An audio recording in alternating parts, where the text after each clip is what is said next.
Lambda function இது ஒரு anonymous function. இதை நம்ம ஒரே லைனில் எழுதி முடிச்சிடலாம். இந்த ஃபங்க்ஷனுக்கு நேம் எதுவும் கிடையாது, அதனால தான் இதை நம்ம அனானிமஸ் ஃபங்க்ஷன் சொல்கிறோம். இதை நம்ம சிம்பிள் ஃபங்க்ஷனுக்கு பதிலாக யூஸ் பண்ணிக்கலாம். இந்த ஃபங்க்ஷனுக்கு டிஃப் கீவேர்டு கொடுக்கக்கூடாது, அதுக்கு பதிலாக லேம்டாங்கிற கீவேர்டு தான் யூஸ் பண்ணணும். இதனுடைய சிண்டெக்ஸ் பார்த்தீங்கன்னா லேம்டாங்கிற கீவேர்டு கொடுக்கணும், அப்புறம் அந்த ஃபங்க்ஷனுக்கான ஆர்குமெண்ட்ஸ் கொடுக்கணும். எத்தனை ஆர்குமெண்ட்ஸ் வேணாலும் கொடுத்துக்கலாம். ஆர்குமெண்ட்ஸை கமா செப்பரேஷன் மூலமாக கொடுக்கணும். காலன் கொடுத்துட்டு அந்த ஃபங்க்ஷனுக்கான எக்ஸ்பிரஷன் கொடுக்கணும். எக்ஸ்பிரஷன் பார்த்தீங்கன்னா சிங்கிள் ஸ்டேட்மெண்ட்டாக தான் இருக்கணும். இது ஒரு சிம்பிளான லேம்டா ஃபங்க்ஷன்.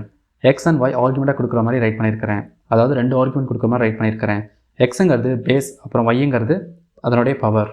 இதில் என்ன வேரியபிள் கொடுக்குறோமோ அந்த வேரியபிளை யூஸ் பண்ணி ஃபங்க்ஷன் மாதிரி யூஸ் பண்ணிக்கலாம். இதை நம்ம ரன் பண்ணி பார்த்தோம்னா கரெக்டாக ஒர்க் ஆகுது.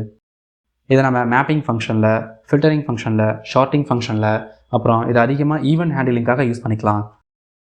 இது ஒரு சிம்பிளான ஃபங்க்ஷனுக்கு பதிலாக யூஸ் பண்ணிக்கலாம். இதை காம்ப்ளெக்ஸான ப்ராப்ளத்துக்கும் யூஸ் பண்ணலாம், ஆனால் ரீட் பண்ணுறதுக்கும் அண்டர்ஸ்டாண்ட் பண்ணுறதுக்கும் கொஞ்சம் கஷ்டமாக இருக்கும்.